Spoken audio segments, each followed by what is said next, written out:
It has been 6 years since activist Jonas Burgos had gone missing. At 10 a.m. today, Manila Archbishop Luis Antonio Cardinal Tagle will lead a Mass for Jonas, dubbed 6 Years of Search, a Mass for Truth and Justice, to be attended by his family and human rights advocacy groups. Joining us in the studio this morning is Jonas's mother, Edita Burgos. Good morning, ma'am. Good morning, Amelyn. Thank you so much for having me. Thank you so much for being with us here this early in the morning. Oh, I get up early. Thank you. Thank you. We'll start first with a case, ma'am. The Supreme Court has ordered the military to to disclose the locations of the soldiers who were mentioned in the case. Have they complied with it? As far as I know, they haven't yet, but they're usually given time to do that. I think very soon, in 5 or 10 days, they'll probably have to submit compliance. And then, in addition to that as well, the Supreme Court has also directed the DOJ NBI to give additional protection to your family, and you were a bit hesitant about this one. Why? Well, yes, that's true. I'm very grateful that the Supreme Court has granted us this, even if we did not ask for it.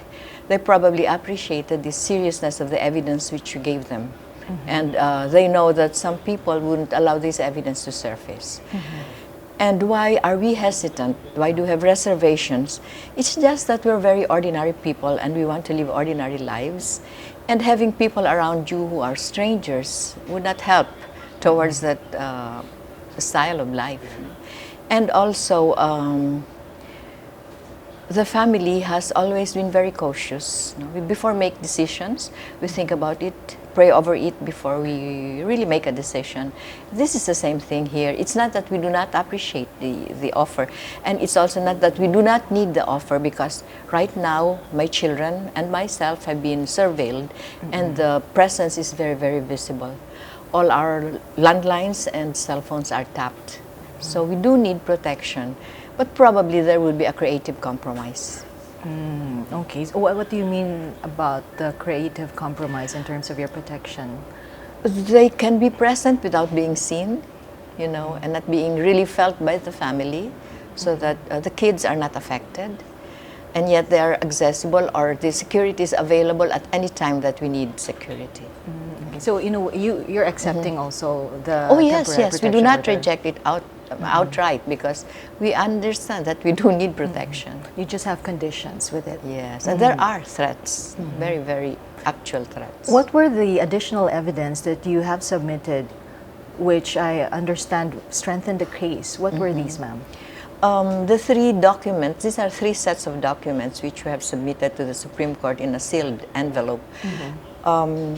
I cannot tell you the details, but briefly I can tell you about the picture, because it has been released. No? This picture was taken, according to the source, a day after the abduction, or on the very day of the abduction, but it was after the abduction. And the other set of documents is an after abduction report. They call it the after apprehension report. And in this document, this is a detail of how it was done, the operations was done. And in another document, which truly links the military directly, are names and the structure and all that. How are you holding up with all these? And it's been 6 years. Well, we are blessed, There are so many desaparecidos here, and only in the Philippines, all over the world. And we have been recipients of these graces, like the evidence fell into our laps without our seeking the evidence. People come to support, and now Cardinal Tagle has accepted the invitation to preside over the Mass. So the Burgos family has been very, very lucky.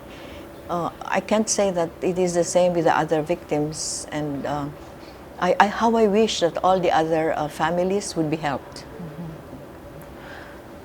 Jay, his name is Jay, right? Yes, Jay. We call him Jay. How's he like? I understand he takes after his father, si Joe Burgos. Well, Jonas is a perfect copy physically of his father.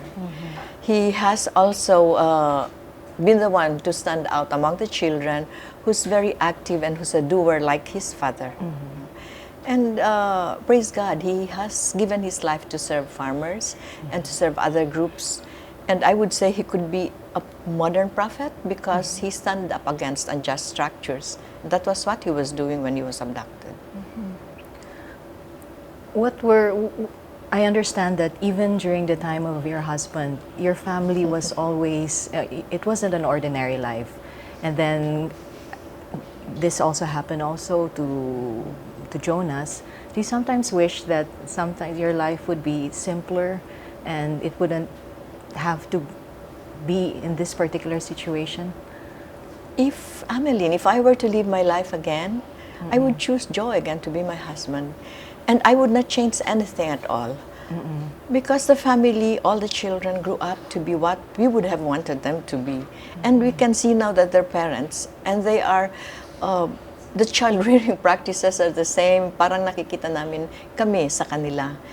And Joe has always emphasized to the kids that your life, whatever you have, is given to you. So it's not for you to hold or to own. It's always for you to give back.